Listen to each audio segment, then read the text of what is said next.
To achieve my dream of a gold medal at the Paralympics is the most amazing feeling.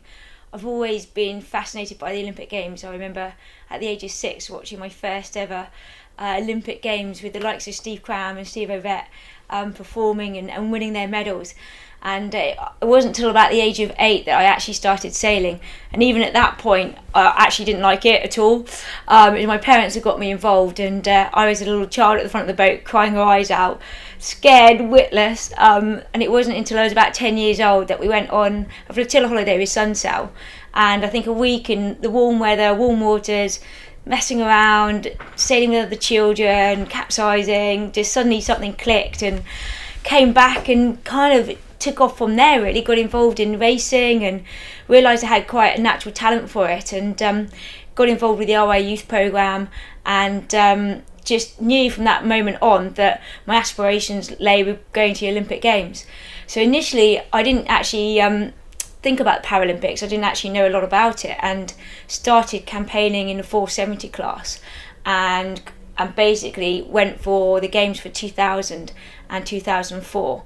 But unfortunately missed out both times in the trials, because with sailing you can only have one representative per class per country at the Olympic Games. So unfortunately ended up being second, so never actually quite made it to Olympic Games. But then in some ways I think it was kind of a blessing in disguise, because I got approached by the RA whether I'd consider moving into the Paralympic classes, and for me it was definitely the best decision I ever made. And absolutely love sailing the boat, the 2.4 metre. It's a great boat to sail.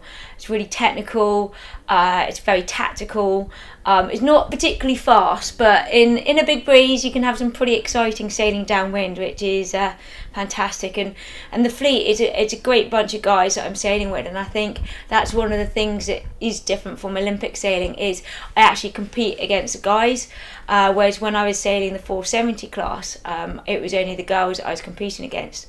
And in London 2012 I was actually the only girl in my fleet, so it was quite unique, so to speak.